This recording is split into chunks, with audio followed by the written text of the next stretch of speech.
Friends இன்றைக்கி நாம் basic of candle sticks, அதாவது நம்ம சார்ட் பேட்டர்ன் நம்ம அடுத்த லெவல் போகலாம். கேண்டில்ஸ் விட்டுட்டு நம்ம சார்ட்டில் நெக்ஸ்ட் நம்ம அடுத்த லெவல் போகலாம் அப்படின்னு சொல்லி டிசைட் பண்ணியிருக்கேன்.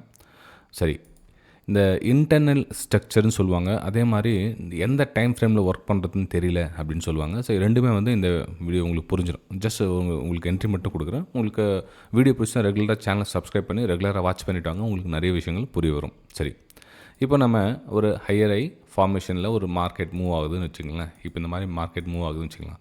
இப்போ நீங்கள் என்ன நினைக்கிறீங்கன்னா, இப்போது எந்த டைம் ஃப்ரேமில் அவங்க எங்கே என்ட்ரி எங்கே எக்ஸிட் ஆகுன்னு தெரியல சார் அப்படின்வாங்க. இப்போ ஃபார் எக்ஸாம்பிள் வந்து நீங்கள் 1 ஹவர் டைம் ஃப்ரேமில் நம்ம சார்ட் போட்டிருக்கேன், ஒரு ஹையர் ஐ ஃபார்மேஷன் நடந்துட்டு போகுது.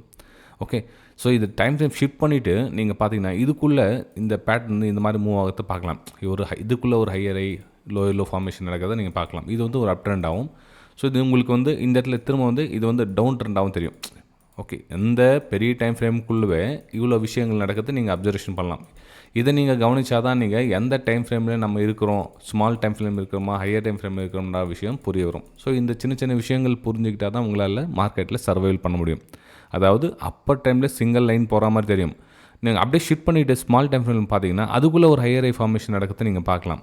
அப்போது நீங்கள் எந்த டைம் ஃப்ரேமில் ஒர்க் பண்ணுறீங்க, அப்போ பெரிய டைம் ஃப்ரேமில் ஃபஸ்ட்டு ஷிஃப்ட் பண்ணிவிட்டு 1 ஹவர் டைம் ஃப்ரேமில் இருக்கிறோமா, எங்கே இருக்கிறோம் எக்ஸாக்ட்லி நம்ம 1 ஹவர் டைம் ஃப்ரேமில் எங்கே இருக்கிறோம், அப்படியே டைம் ஷீட் பண்ணி 5 மினிட்ஸில் எங்கே இருக்கிறோம், அப்போ நம்ம என்ட்ரி நம்ம டார்கெட்டை நம்ம டிசைட் பண்ணிக்கலாம்.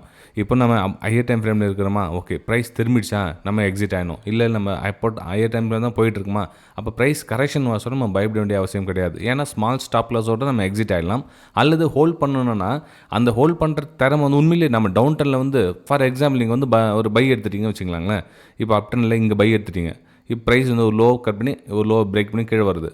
கீழே வர சொல்ல அதனுடைய 50% கரெக்ஷன் எது வரலும் வரும். Okay, simple logic. அப்போ இது கூட என்னென்ன ப்ரைஸேஷன் ஆட் பண்ணணும், நம்ம இந்த இடத்துல நம்ம எங்கே எக்ஸாக்ட்லி இருக்கிறோம் அப்படின்னு விஷயம் தெரிஞ்சுக்கிட்டால் உங்களுக்கு ஈஸியாக இருக்கும் ஃப்ரெண்ட்ஸ். இது வந்து பேசிக் தெரிஞ்சவங்களுக்கு புரியும். நீங்கள் ஒன்றுமே தெரியாதவங்களுக்கு நான் சொல்கிற விஷயம் வந்து எதுவும் புரியாது. நம்ம சேனலை ரெகுலராக சப்ஸ்கிரைப் பண்ணி ஃபாலோ பண்ணிங்க, அவங்களுக்கு ஒன்றா புரிய வரும்.